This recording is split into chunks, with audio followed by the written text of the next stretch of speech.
If you know the enemy and know yourself, you need not fear the result of 100 battles. So far, Ukraine has lost 63,000 manpower. We're only day 3, man. Do you know how much gold we need to spend to get that many units at day 3? Yeah, don't answer, it was a rhetorical question. I don't know neither.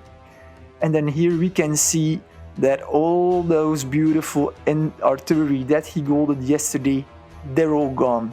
No surprise. I already explained you guys why. Also those 21 units from yesterday that were trying to get back from here to his core provinces, they are dead. Unfortunately, I wasn't able to film that as I was at a birthday party. Real life comes first, right? So I'm lucky Northern United States only has 1 infantry on each of my border provinces, which is great. I'm gonna declare war before the patrol circle here is full. He's gonna attack in 3 minutes 40 seconds. So diplomacy, I'm gonna attack now. There we go. Okay. Here I'm only gonna attack with a single shot just to soften it up. I'm gonna finish this off with my tactical bombers. I want these cruisers with the infantry to go to Boston as soon as possible, and then to New York, where apparently the majority of the North American army is. Alright, let's analyze the strategy of the Southern United States. Let's start with his armies. I'm gonna select them all. So he has 3 anti-air, 12 armored cars, 12 level 1 infantry, 1 interceptor, and 16 level 2 infantry. He has invested a lot in infantry. Usually I personally don't make any infantry because you start the game already with 18 of them. He made 10 extra, upgraded them. That must have cost a lot of manpower. He also made 12 armored units. I mean, you can see all his units, they're all defensive. So if you want to bunker down and you want to invest in your economy, this is a very good strategy, however, because he only used food, goods, and a little bit of steel. And if I'm gonna analyze his economy now, let's see. He has level 3 industry in Miami, which is no surprise. He has industry level 1 in Orlando. Jacksonville also constructing level 3 industry. Also here in Albany he has level 2 industry. In Savannah level 2 as well. His first tactical bomber is in production. Also here he has industry in his steel province in Charleston. I mean, this is very good. He chose to make infantry, so he didn't use any steel, oil or resources, and he was able to invest a lot in his economy but still make a large army to defend himself.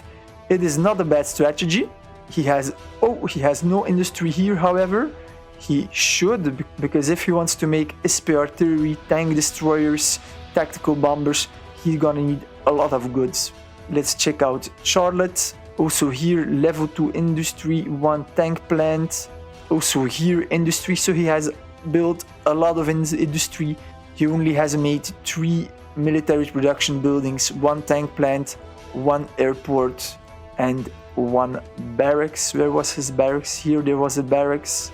Yeah, I mean, that is very resource efficient, his strategy. He built a very good economy. However, his strategy has a big weakness, okay? If you would face an Axis player with tanks and he only has infantry, it ain't gonna end well. Same for communist doctrine.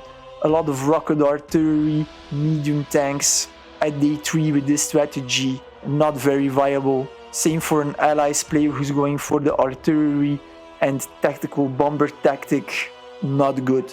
So yeah, his strategy has advantages, disadvantages. Also, he has 0 navy. This is not good.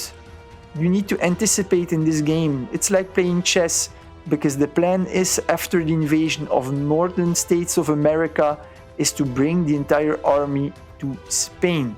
But how is he going to bring his army to Spain if he doesn't have a navy? I mean, I know a lot of players get away with sending their units unescorted at sea, but if you meet a bit of an intelligent player, he's gonna use a minimum amount of at least submarines and naval bombers Spain is an Axis country. Their subs are very good. You're gonna need a navy if you want to get your army safely across. If not, you risk to lose your entire army. This is not viable. However, also a good advantage of his strategy, if you're not able to come online a lot, then these types of melee units are a very good choice. If you go for the infantry and the tank branch, there is no micromanagement. If you go for artillery and for air branch, you need to be online. There's much more micromanagement. I mean, he's not overstacking neither. The only remark that I have here is also 10 armored cars. They should be attacking over here, because armored cars, they get a bonus in the plains. They get a 50% bonus. So if he would have attacked here, it would have been 1 faster. He could have taken Louisville, Cincinnati, and Cleveland, all very into the mountains of Charleston. This would have been the fastest and most efficient way to do it. Of course, the southern United States has the advantage to know where the troops are of Northern States of America and what kind of troops he has, so he has a giant advantage. Alright, so my 5 tactical bombers, they gave 1 patrol shot.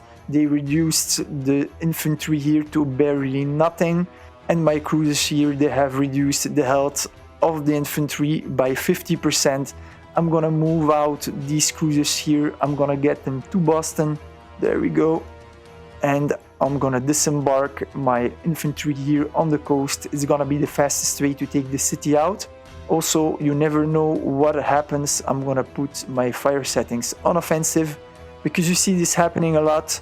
Some players target a city and they're just attacking that city while being attacked by battleships or cruisers themselves, and they're not returning fire because they're attacking the city. I want to avoid this with my offensive fire settings. If I'm getting attacked, my previous orders will be cancelled and I'm gonna open fire to the enemy unit. So yeah, this is gonna be over very fast. I can just bring my units already to the province center. There we go, these ones too. And then I'm all gonna stack them together here in the forest. I don't know, but I think that the Northern States of America, he's gonna counterattack. That I'm gonna be able to defend with all my units. I'm gonna have 9 of them in total, backed up by my tactical bombers in the forest where my infantry gets a bonus. Then I should be able to make my defense more effectively. Same here, I'm gonna attack. I'm in the hills with 5 artillery. Artillery gets a 50% bonus in the hills, so my damage output versus infantry, it is not a lot because it's a unit against armored units, but still 1.5. I've got 5 artillery, that's 7.5 plus 50%, so that is approximately what, 12 hit points that I'm gonna deal. 12 hit points, something like that. Infantry has 15 hit points, so it's gonna take me 2 shots and the unit is gonna be gone. Alright, so finally Communist Russia has joined the party and declared war, attacked the armored car here with his two artillery. It is game on. He has been lurking into the shadows for the past 2 days. Caucasus thought to take Kharkov easily, but he will have to stack up. He doesn't know yet what units are here. You can see there's units here a lot. Here too, we don't know which ones, we don't know how many, but I guess we'll find out soon.